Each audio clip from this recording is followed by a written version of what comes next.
Michael, as a youth, was very involved. He showed, from the initial stages, he showed leadership potential. Michael was the leader. You know, he just like what you're talking about. Like I got my boys who brings the players to me now. Michael's one of those players too. I met Michael when he, as a student now in my class. And what kind of student was Michael? Michael was energetic. He's a boy child.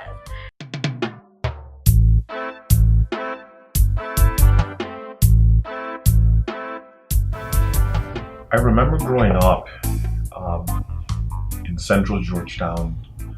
You know, I remember growing up in my grand aunt's yard.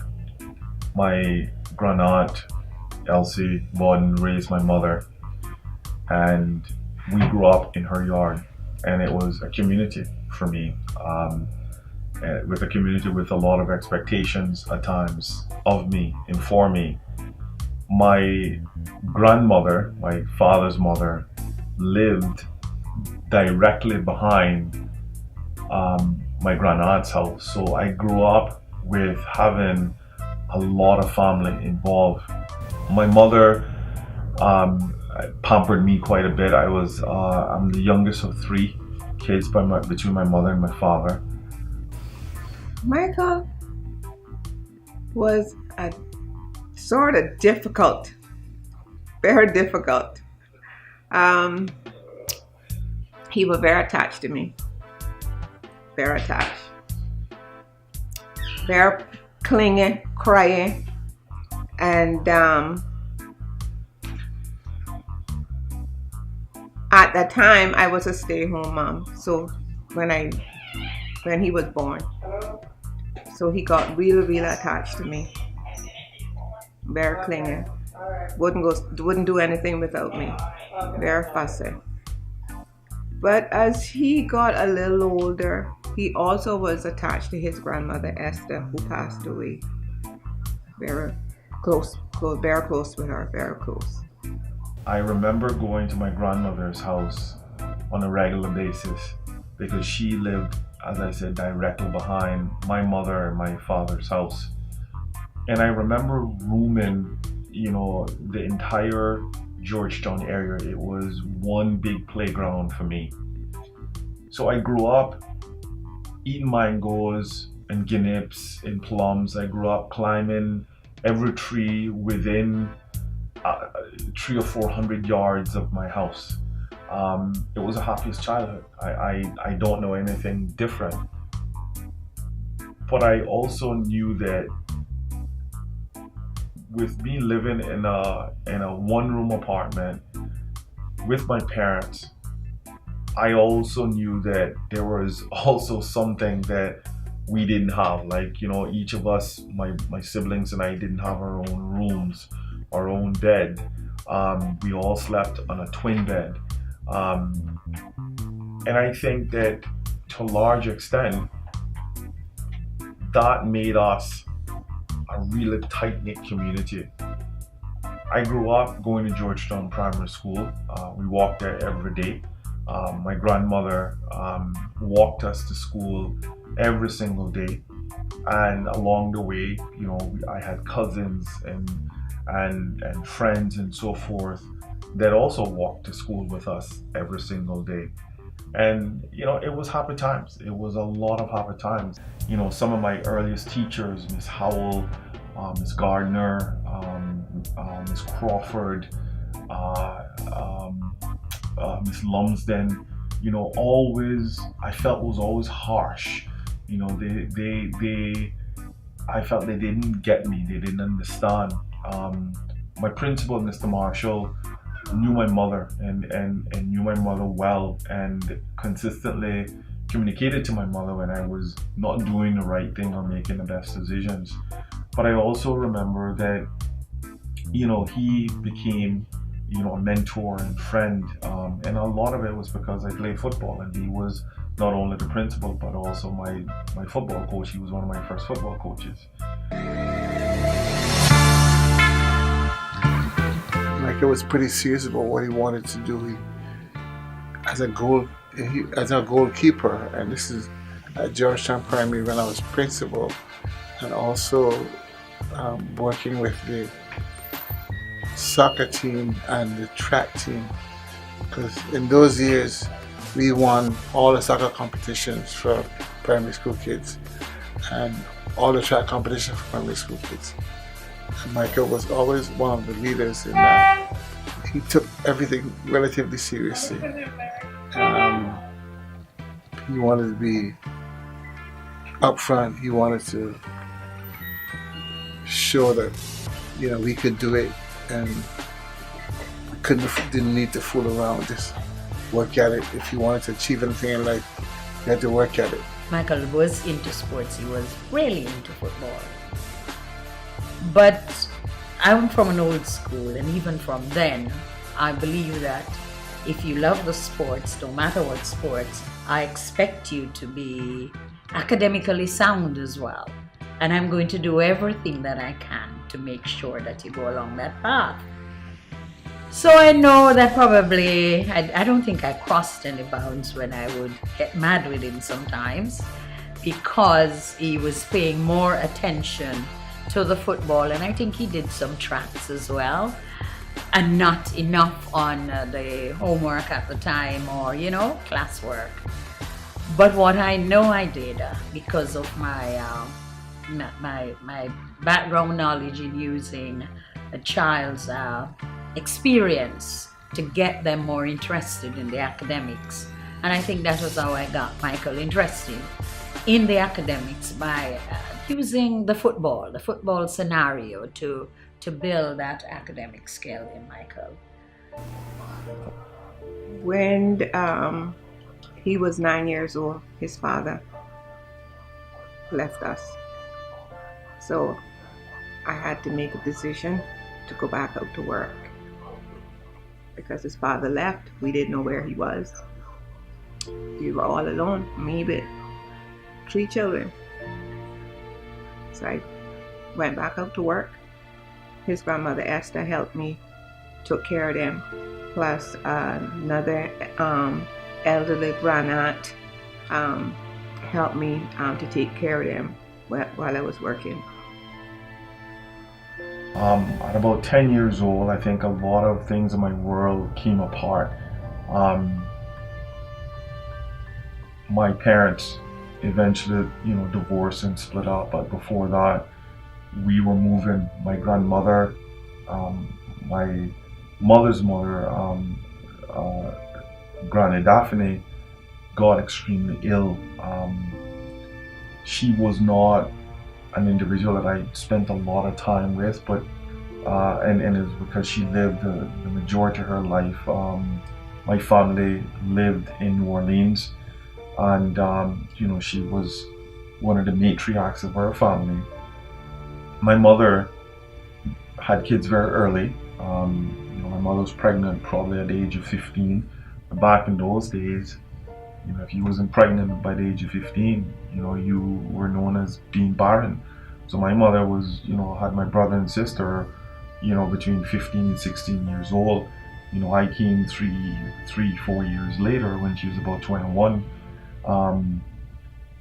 And when my grandmother got ill, a lot of it changed for us. And then my father and mother started to have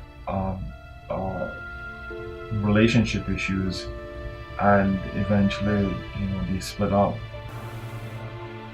During that time, we moved from Georgetown.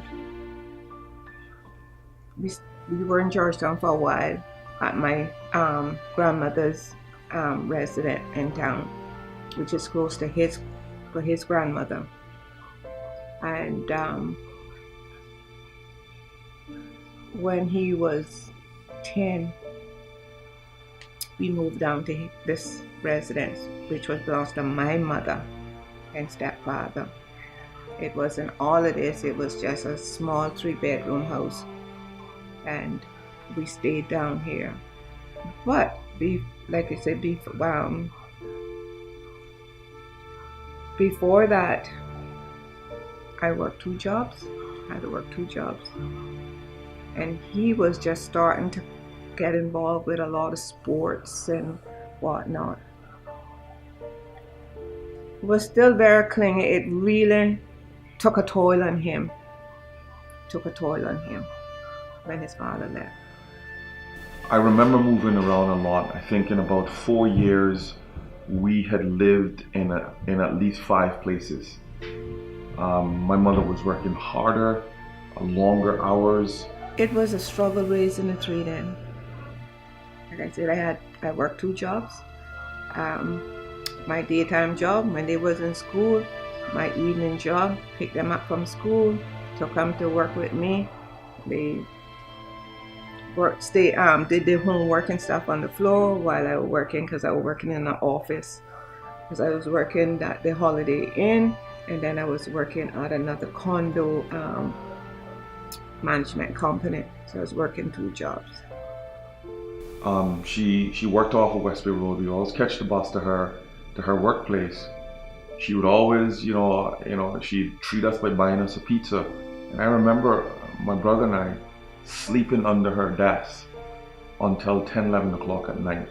And she was still working. And then we'd walk out by the road. In those days, very few people had cars. This was like in the 80s. So I remember as an 11-year-old, sleeping, standing up, laying on my mother, my brother and I. And she would, like the protector and the mother bear that she is, she would hold us close as we slept, standing, until the bus came.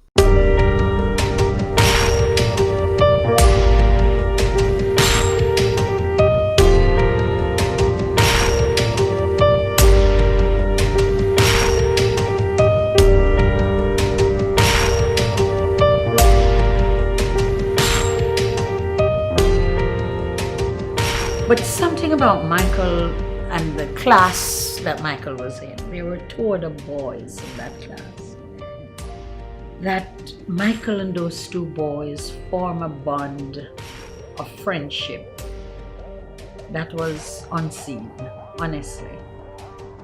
They were like 3 peas in a pod. And they were all footballers. Yes, looking back, they were all footballers. So they were, what's the language they use? They were partners in crime. My grandmother, my father's mother, Esther, decided to foster Lachlan.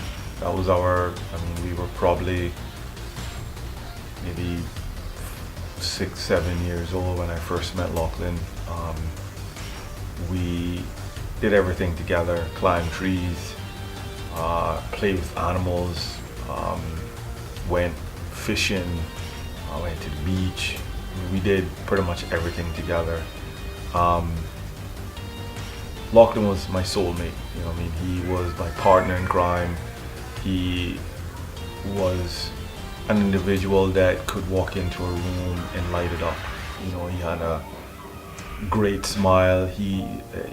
People were drawn to him. He was always a great kid, a wonderful personality to be around. Lachlan and Michael was inseparable. Because his grandmother was raising this child also.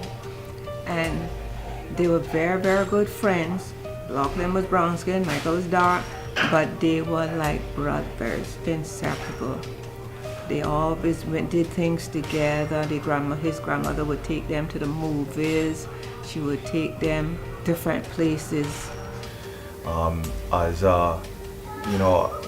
Even though he wasn't a blood relative, when my grandmother started to foster him, he became part of the family. From sleepovers to birthday parties to just hanging out just because that was us. And for years, that's what we did. So when the bell rang and you can't find them and they came in late, it's not just 1, it's 3. And they would cover for each other. So sometimes you never know how to get in between the 3 because they look out for each other. They call themselves brothers. In fact, the language they used were that they were blood brothers. Yet they were not related, but they called themselves blood brothers. I remember when we were in the 6th grade, me, him, and Ken one day concocted this idea that we wanted to be brothers for the rest of our lives. So we took a pencil sharpener and screwed a blade off of it, and we decided, something, we wanted a connection, and each of us cut our finger and we touched each other, and we were blood brothers. The school wasn't too happy about that, and people were very upset at us, and we got a lot of discipline based on that. Mr. Marshall, Miss Lumsden, remember those days. They were very, they just wasn't happy about that. Our parents were called, and but we knew that was our connection. Because we did everything together. The year finished and they moved on because I taught the last class of the primary years. So the year completed, and they did well. They did themselves well, and they went over to the Cayman Islands, a middle school. Unfortunately, I think it was during that first year that, through an accident, one member of that threesome was tragically lost. And it is a memory that I carry and something that I feel very deeply up until this time.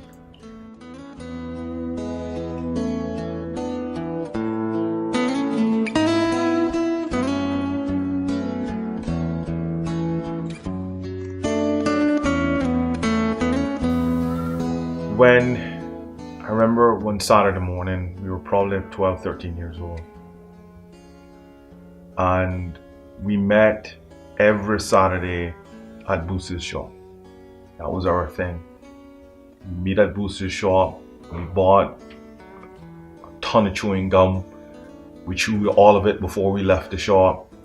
And then we went to climb trees, probably went to Burger King, and then went to the sea. That was our thing.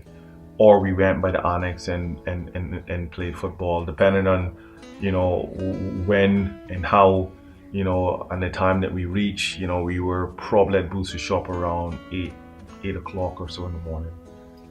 This one Saturday morning, I remember, trying to get out of the house because I knew that, if I didn't get out of the house before my mother came back from grocery shopping, I'd be stuck doing chores. So I woke up late. I think that was one of the biggest things that I remember, is that I woke up late, and that wasn't normally.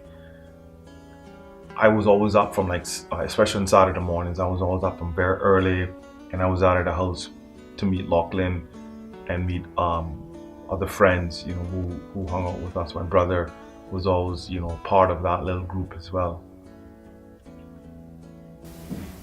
And I remember at 8 o'clock, I'm getting my shoes on, and I'm about to get out of the house when my mother walks up the stairs of our little apartment and says, "Hey, you can't go nowhere.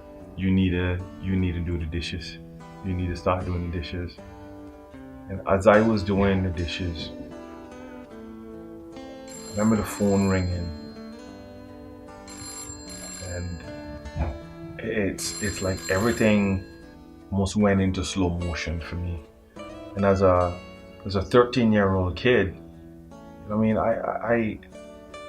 I didn't know trauma. Like that wasn't something that I had ever experienced. I didn't know death. That wasn't a part of my life. All I knew was fun.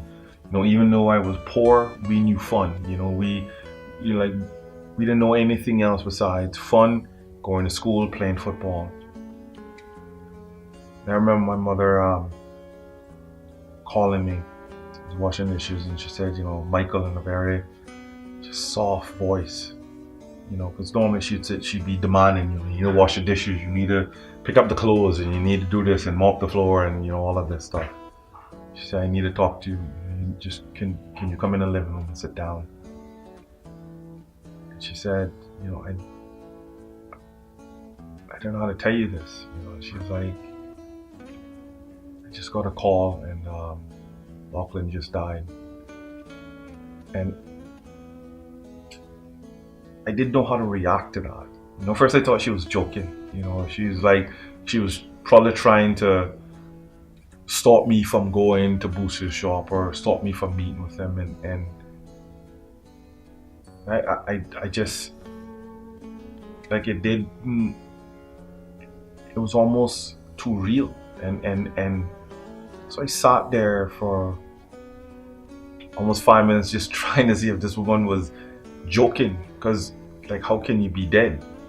You know, you're 13 years old. You know, like, you can't be dead at 13 years. Like, I kept on saying, that can't be right. I mean, you know, I kept on saying to her, you just don't want me to go to Booster's shop. You know, I mean, I can finish my chores. I'm going. She's like, no, I just got a call from your grandmother. He's dead. He was hit by a car at Booster's shop. I'm like, nah, that can't be real. So she put me in a car and, you know, we drove by Booster's shop, and, you know, ambulance had just taken his body, and of course, you know, we didn't want anyone to see that, but the car, so we saw where the car was still almost up against the shop. The shop was pretty damaged, and, you know, Lachlan's brother James was also hurt in the accident. The car pinned him up against the shop, and we later found out that his leg was broken. If it wasn't early that morning that this child got killed, I think Michael would have been there. But it was an early morning when that accident happened, and Michael wasn't there. After burying Lachlan in carrying that casket and having that experience of trauma, life became very unreal for me, because, you know, I grew up with a dad. You know, my world evolved around football and hanging out with my best friend, my partner in crime, and now he's gone. But it's only God's mercy. And I know he wasn't ready for Michael yet. That why Michael wasn't there, because the two of them was inseparable. And it really played a big impact on Michael's life with that. And for a while I felt abandoned. I felt that, you know, I couldn't move on. And I think it's where I got this. I can't be successful, because if I do it, if I am successful, people will leave. And I connected that, because every time I did something well, I just felt that I wasn't successful in it. You know, like it was always a black cloud. I had to take him to the doctor. I had to get counseling from one of his teachers. Miss Howell was one of the teachers that really counseled him. Also Miss Lonsdale, that helped him to cope with the loss of Lachlan, because it really, really hit him hard. Lachlan's death, I think, shook us all. You know, I later found out that one of the main things that hindered his life was when he was hit by the car, because he was chewing so much gum, it went down in his esophagus and it cut the air off, so he couldn't breathe properly. And of course, you know, by the time the ambulance got there, you know, it was just too late. You know, I remember looking at him when we were burying him, you know, in a casket, and he looked so calm, and you know, it was like he was sleeping. I think it's the first time that I cried so hard for something that I wanted, but I knew I wasn't gonna get. And it didn't matter how much I cried, I knew that he wasn't coming back. Lachlan's death also, I think, altered my career path. I remember wanting to be a fire officer. And I remember when he died, I became angry, because I found out that the guy that killed Lachlan was high on marijuana, was drinking quite hard, and had no clue that he had hit him. Had no clue that he had pinned his brother against a shop. Just had no clue. When he was arrested, and I remember feeling that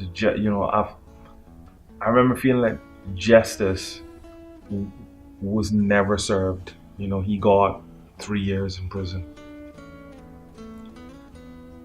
And I remember as a kid hearing that, and it was a shock to my system. It was life-changing for me. But I also believe that it was faith. I think that God took Lachlan away because my life needed to be changed and altered in some way. And I believe that at the end of the day, it's those harsh, sometimes outcomes that give us the strength to move on. I think it's why I became so passionate about supporting my country and helping young people thrive.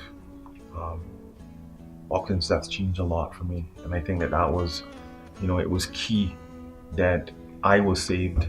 I don't know why, because a lot of things, like I said, I should have been there. I could have been there because that's what we did. We were inseparable. Woke up late for the first time in years. Couldn't get there for hours. So it was, it was something that I believe that at the end of the day we're now in a position where I can give a lot of the wonderful attributes that I learned as a kid growing up in Cayman with a great friend like Lachlan, and passing that on to children that need my support. Now time elapsed. I read about Michael in the paper, probably hear something from his mom because he was working at the hospital, and I might find out how he's doing. And I knew he was very much a part of the football circle at the time. Well, Michael was always there. He was there. He was there supported by his mother, and she wanted to see him perform well and keep those goals out of his goal area. We really got very close. Like, I got involved in sports, and I supported him in everything that he did sports-wise.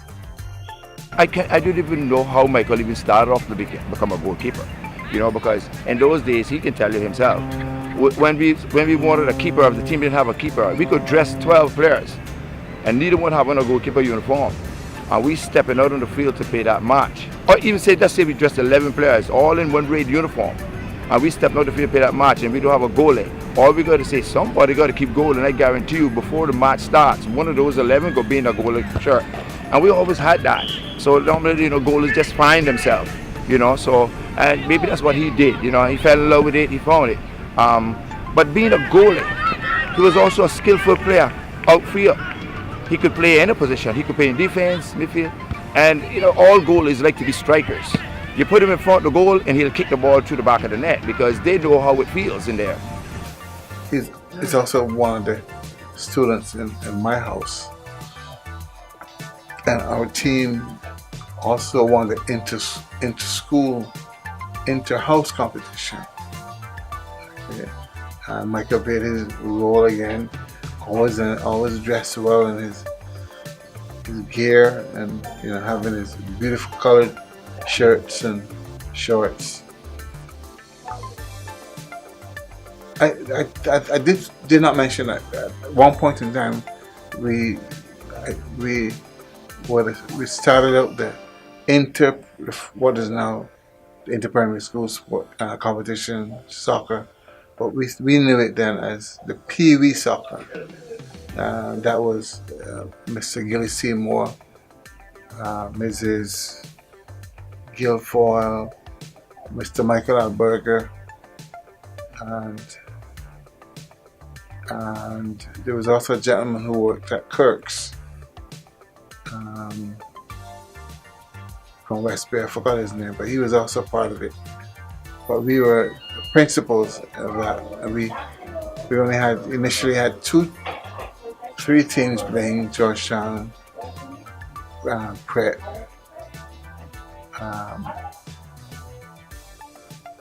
and we would get West Bay sometimes. But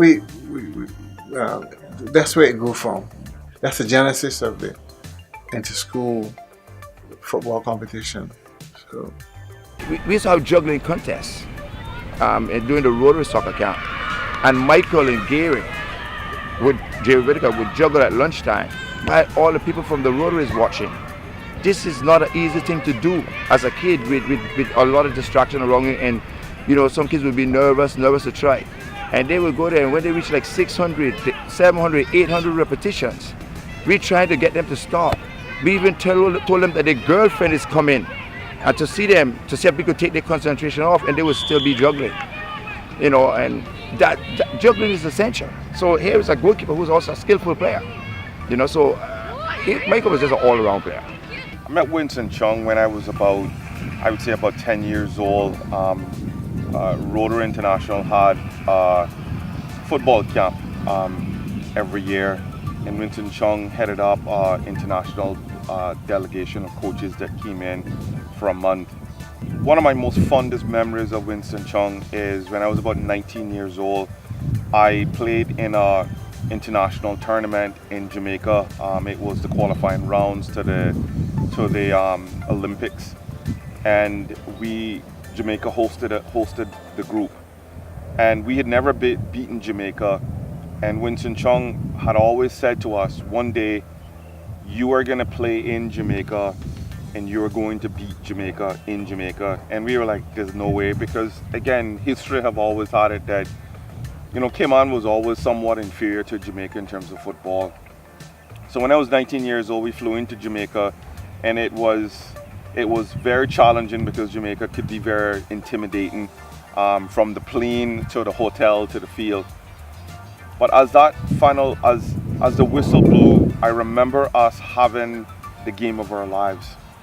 Winston Chung was actually the technical director of Jamaica, and and could be regarded as one of the most brilliant tacticians, motivators known to this human planet.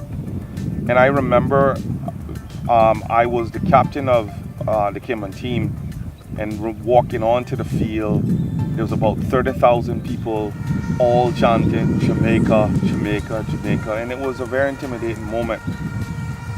But I believe that one of the things that shaped us was what Winston Chung said, that we would win. And while he wasn't our coach, Coach Gill actually coached our team, Coach Chung was on the Jamaica's bench, that we would win. And he prepared us for that moment. And, what I can say is that, we had the moment of our lives. There's no ifs, ands, or buts about what the performance have been. we were forced to be reckoned with. Michael played his part. I saved everything that Jamaica threw at us, and I can tell you, it was thrown at me for 90 minutes. I saved everything, from, kicks in my face to, almost getting my hand broken to, we rose to the occasion. It was also Coach Chung's birthday, and I remember after the game, hugging Coach Chung and him hugging us back. I remember our entire group of 24 players, I think, that 21 or 24, players of what we took, ran over to the Jamaica bench to hug the opposing coach because he was so instrumental in our lives. And, you know, it was a moment. Coach Chung was a go-getter. Very down-to-earth person, no nonsense, worked hard. He gave a lot to a lot of kids on this island and to our government in the way of sports. But he was very, very down-to-earth.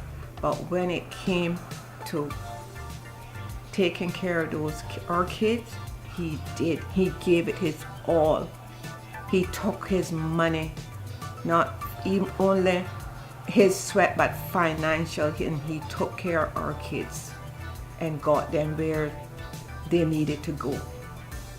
That game, I think, changed my life as well. You know, it showed me that with immense odds that I could rise to the occasion, not just on a football field, but in life in general, that I can take what was 30,000 people against me and perhaps 3 million people in a country against us all, and we can get out of that and do well. You know, we won that game 1-0, but I think all of our lives was touched and changed in different ways. You know, it proved to me that it didn't matter what the odds were, it didn't matter what was thrown at me, that I could always get up, and I could, you know, I've always heard Coach Chung said, you know, always get up, you know, always ask for more, you know, always rise to the occasion. You know, I hear him in my ears always saying, seize the moment, you know, limit your excuses, don't find any excuses, move on. And it was brilliant. You know, he saved us. He saved us, I believe, from ourselves. He saved us from mediocrity and giving up and believing that we were the best thing since sliced bread. You know, he challenged us to do more with less, or do more because doing more was always the right thing to do. I mean, I've implemented that in my life throughout. You know, and as I believe as a citizen, as a youth worker, as a dad, as a husband, as an employee.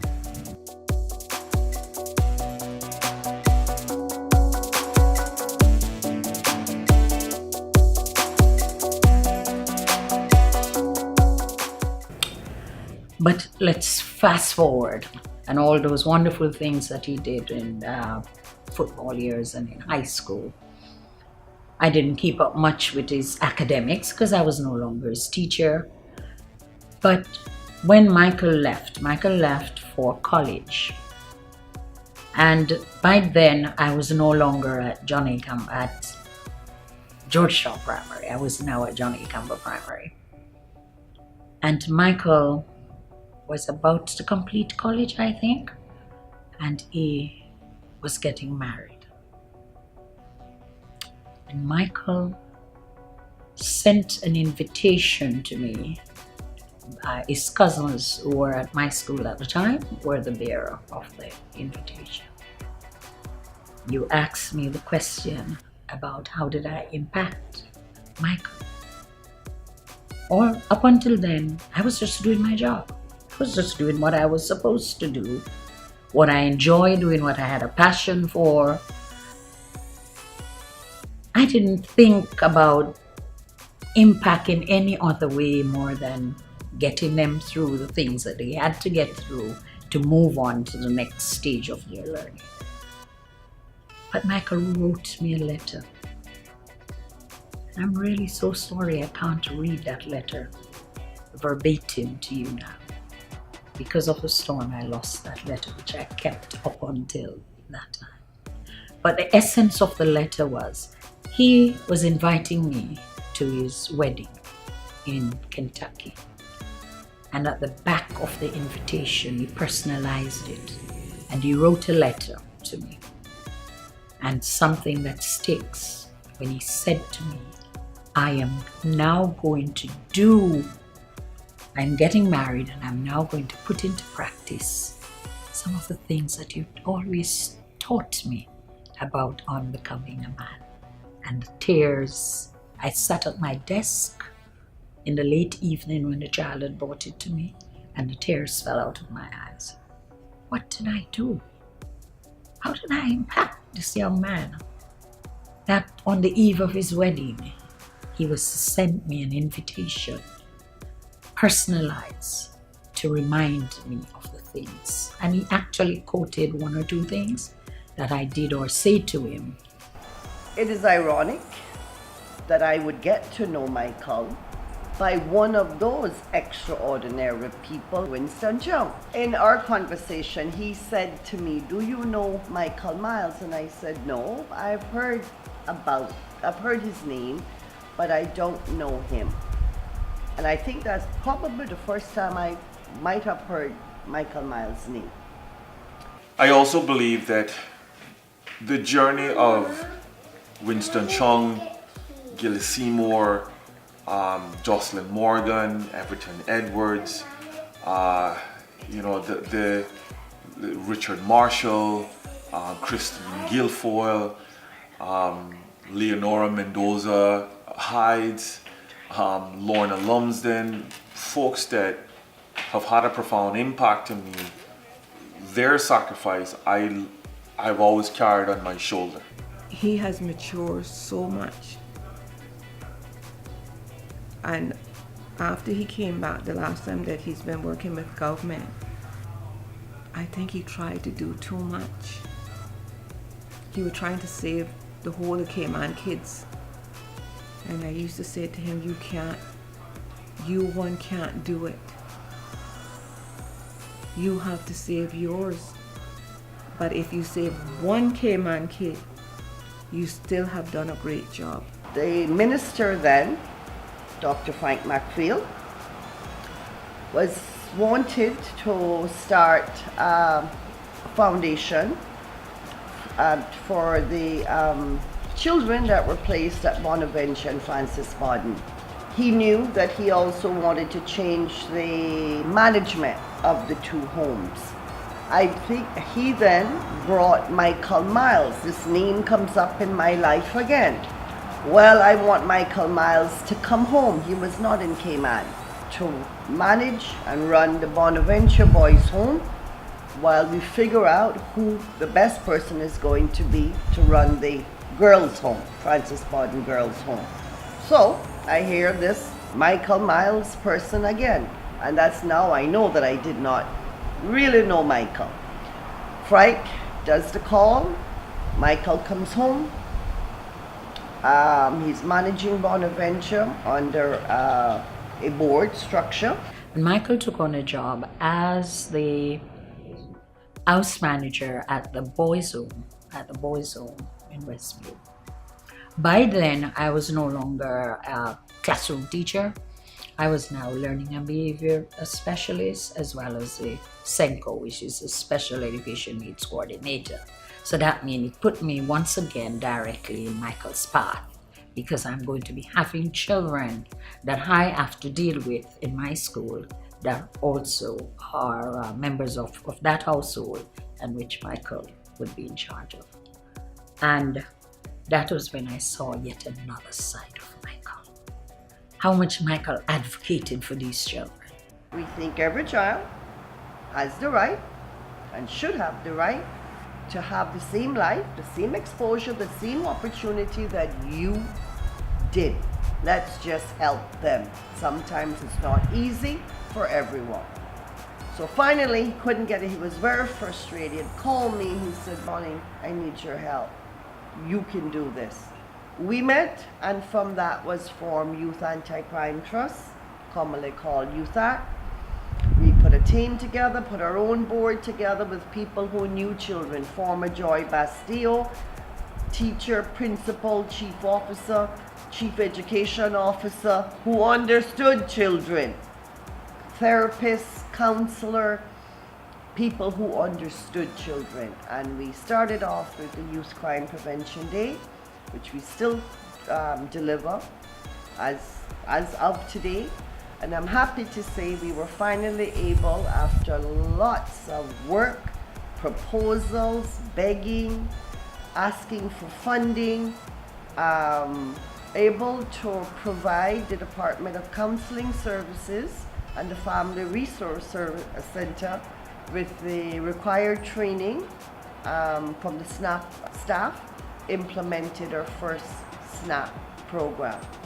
And it was Michael's passion, commitment to youth, discipline, hard work, and principle, I feel, why we have been so successful.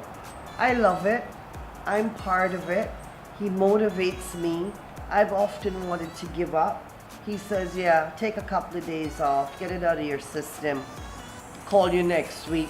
Oh, by the way, we have to. Like, I thought I told you last week that I wasn't sure I was going to be doing this anymore. Yeah. Anyhow, I set up a meeting for us at. And as a result, I am still chairperson of Youth Act. He always kept me abreast of where he was, the department he was working in, and what activities he was engaged in, and how well he was preparing for his future life. So that gave me the knowledge that Michael was serious about making a major contribution to Cayman society. Not like some of the youngsters that we know who have other avenues that they're engaging in, and they're not necessarily productive, but they're not necessarily helpful to society. But Michael was not like that. The seriousness that he showed from youth, he brought it up with him. He worked with the youth. The kids that I've coached through my lifetime is my legacy.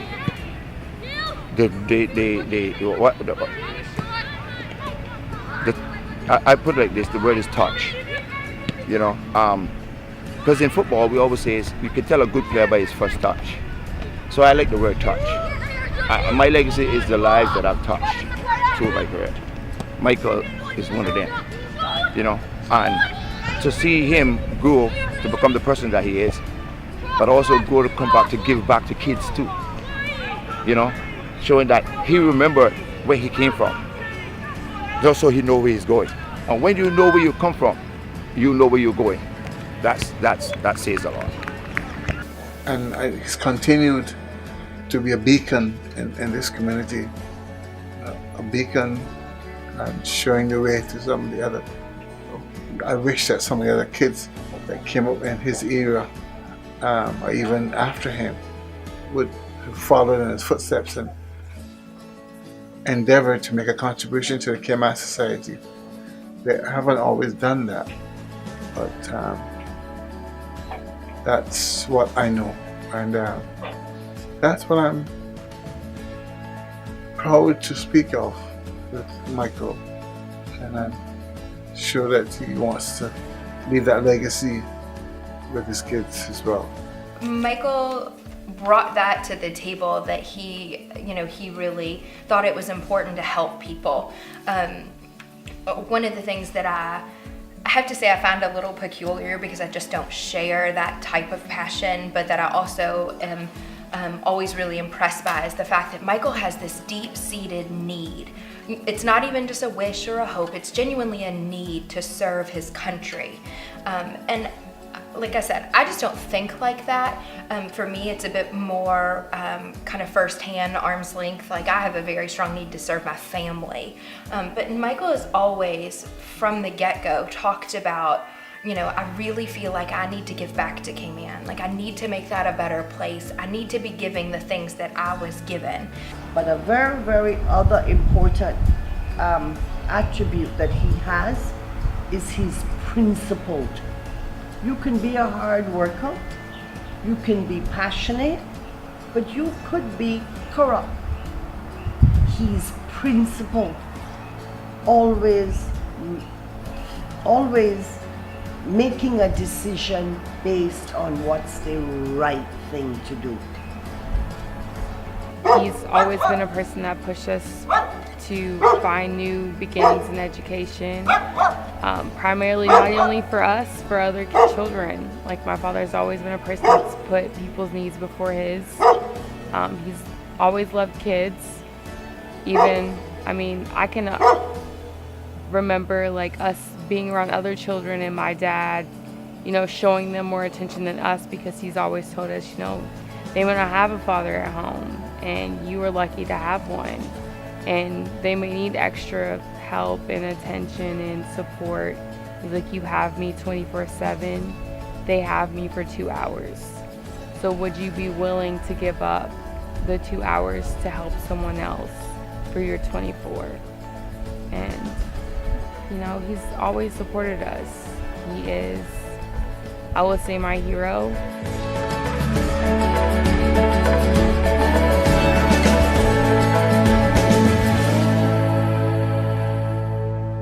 I was asked to give, to say or give thanks for something special over Thanksgiving.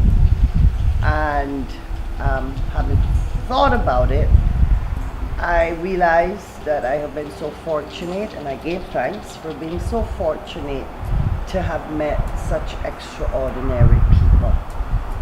We all know lots of people, but I have actually met extraordinary people. Persons from I know well, not just met in a formal intro, met and got to know well. People like Professor Rex Nettleford, who's a Caribbean icon, to prime ministers, to central bank governors. So I gave thanks for the wonderful journey I've had in having the opportunity to meet extraordinary people in my life. And they've all made a difference in my life as well. One of those people is Michael Myles. Michael has always been someone who cares, shows caring, love, go the extra mile, do whatever it is he has to do. I've seen Michael when we want a parent to have a little more time with a child because of the situation with the child. But because of work hours, the parent was not able to do that.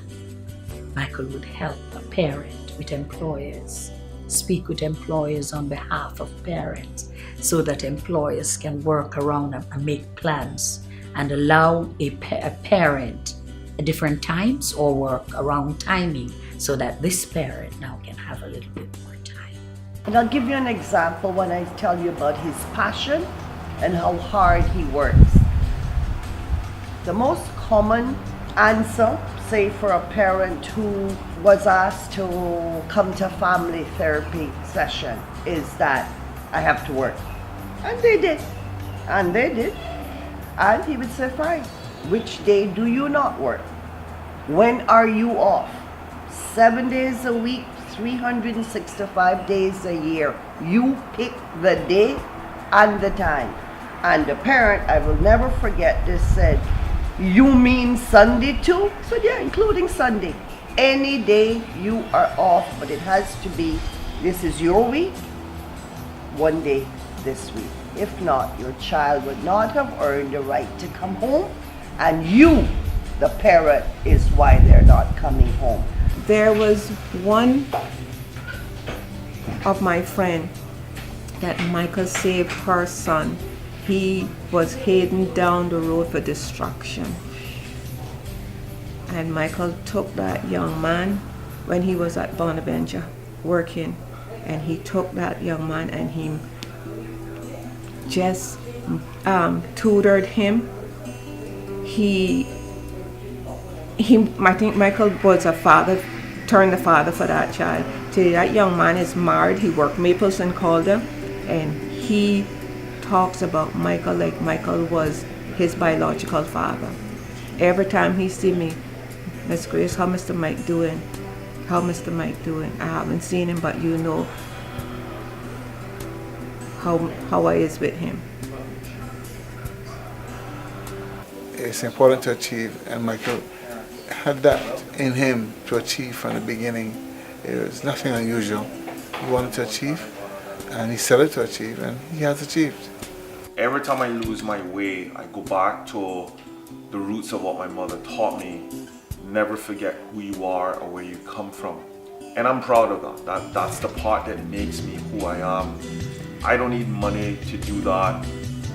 Coming back to Kimon wasn't about money or job satisfaction. It has always been about ensuring that I can give back to the people who I believe gave me everything in life. I am proud of you, Dad. I'm proud of everything that you've accomplished. I'm proud of the person you've become, the person me and my sisters have helped you become, because we play a huge part in that. I would say that you are an incredible person. You've helped numerous people overcome obstacles. You've pushed people to do better. You've basically worshipped the ground that me and my sisters walk on, and I thank you for every Band-Aid you put on, every tear you've wiped, every scream that we've heard, and I continue to love you for that.